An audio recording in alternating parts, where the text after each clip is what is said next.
ഇത് mass മോട്ടോഴ്സിലാണ്. Honda Activa 125 വണ്ടി നമ്മൾ ജനറൽ സർവീസായിട്ട് വർക്കിന് കിട്ടിയിട്ടുണ്ട്. അപ്പോൾ ജനറൽ സർവീസ്, വാട്ടർ സർവീസ് ചെയ്യണം. പിന്നെ സ്റ്റാർട്ടിങ്ങിൽ വണ്ടിക്ക് ഒരു സൗണ്ട് വ്യത്യാസം പറഞ്ഞിട്ടുണ്ട്. പിന്നെ എഞ്ചിൻ ഓയിൽ ചെക്കപ്പ്, ഇത്രയും കേസാണ് മെയിനായിട്ട് പറഞ്ഞത് കേട്ടോ.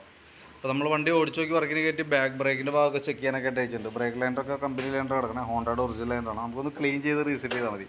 ടയറൊക്കെ പുതിയ ടയർ, ബാക്കിലത്തെ ഗിയർ ഓയിൽ കാര്യങ്ങളൊക്കെ ഓക്കെയാണ്, വേറെ പ്രോബ്ലം ഒന്നുമില്ല. ബാക്ക് വീലിൻ്റെ ഷാഫ്റ്റ് കാര്യങ്ങളൊക്കെ ഒന്ന് ചെക്ക് ചെയ്തതിൻ്റെ ബെയറിംഗ് വേറെ കംപ്ലയിൻ്റ് ഒന്നുമില്ല കേട്ടോ. പിന്നെ അതേപോലെ നമ്മളതിൻ്റെ എയർ ഫിൽറ്റർ, ക്ലച്ച് സൈഡൊക്കെ അഴിച്ചിട്ടുണ്ട്. എയർ ഫിൽറ്ററൊക്കെ കമ്പനി ഫിൽറ്റർ കിടക്കണേ, വലിയ പഴക്കമായിട്ടില്ല. അപ്പോൾ നമുക്കൊന്ന് തുടച്ച് ക്ലീൻ ചെയ്ത് റീസെറ്റ് ചെയ്താൽ മതി. കറക്റ്റായിട്ട് സർവീസ് ചെയ്ത് പോകണം. അപ്പോൾ അതുകൊണ്ട് വേറെ പറയാത്ത കംപ്ലയിൻസ് ഒന്നും പ്രത്യക്ഷത്തിലില്ല. പിന്നെ ക്ലച്ചിൻ്റെ ഭാഗം നമ്മൾ അഴിച്ചിട്ടുണ്ട് ചെക്ക് ചെയ്യാനായിട്ട്, ഗ്രീസിങ്ങിനൊക്കെ ആയിട്ട്. പിന്നെ ആ സെൽഫ് അടിക്കുമ്പോൾ ഒരു സൗണ്ട് കാണിക്കുന്നത് ബെൻഡെക്സുമായി ബന്ധപ്പെട്ട പ്രോബ്ലം ഉണ്ടോ. നിലവിൽ ബെൻഡെക്സ് മാറ്റേണ്ട ഒരു ടൈമൊന്നും ആയിട്ടില്ല, പഴക്കം കൊണ്ട് വന്നേക്കുന്ന ഒരു പ്രോബ്ലമാണ്. അത് ശരിക്കും ഒരു സ്റ്റാർട്ട് ചെയ്യുമ്പോൾ മാത്രമേ ഒരു ചെറിയ സൗണ്ട് വ്യത്യാസം ഉണ്ടാവുള്ളൂ. അതുകൊണ്ട് വേറെ യാതൊരുവിധ പ്രശ്നമില്ല. കൂടുതൽ കംപ്ലൈൻ്റ് ആയിട്ട് മാറ്റിയാലും മതി. ഇത് ഇടയ്ക്കിടയ്ക്ക് കംപ്ലൈൻറ്റ്, നമ്മളിപ്പോൾ ഇതിപ്പോൾ അത്യാവശ്യം നല്ല രീതിയിൽ നമുക്ക് ഉപയോഗിക്കാൻ കിട്ടി. ഇടയ്ക്കിടയ്ക്ക് ഉപയോഗത്തിൻ്റെ അനുസരിച്ചിട്ട് തേമാനം വരികയും സൗണ്ട് കാര്യങ്ങളൊക്കെ വരികയും ചെയ്യുന്നൊരു യൂണിറ്റാണത്. ഇപ്പോൾ നിലവിൽ മാറ്റേണ്ട സിറ്റുവേഷനൊന്നും ഇല്ല. ഏകദേശം നമുക്കൊരു 10,000 രൂപ ചിലവുള്ള കേസാണ്. പരമാവധി ഉപയോഗിക്കുക എന്നുള്ളതാണ് നമ്മൾ പറയുക. അപ്പോൾ മാക്സിമം ഉപയോഗിച്ചിട്ട് മാറ്റിയാൽ മതി. അത് ഇപ്പോൾ ചെറിയൊരു സൗണ്ട് വ്യത്യാസം സെൽഫ് അടിക്കുമ്പോൾ മാത്രമാണ് ആ പ്രോബ്ലം കാണിക്കുകയും ചെയ്യുന്നത്.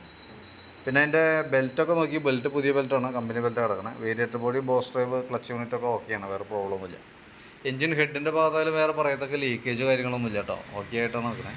പിന്നെ അതേപോലെ തന്നെ കാർബറേറ്ററിൻ്റെ ഭാഗത്ത് വേറെ ലീക്കേജോ കാര്യങ്ങളോ ഓവർഫ്ലോ മിസ്സിങ് അങ്ങനത്തെ വേറെ പ്രശ്നങ്ങളൊന്നും പ്രത്യക്ഷത്തിൽ കാർബറേറ്ററിൻ്റെ ഭാഗത്തില്ല. വണ്ടി ഓടിക്കുമ്പോഴൊക്കെ നല്ല സ്മൂത്താണ്, വേറെ പ്രോബ്ലമൊന്നുമില്ല.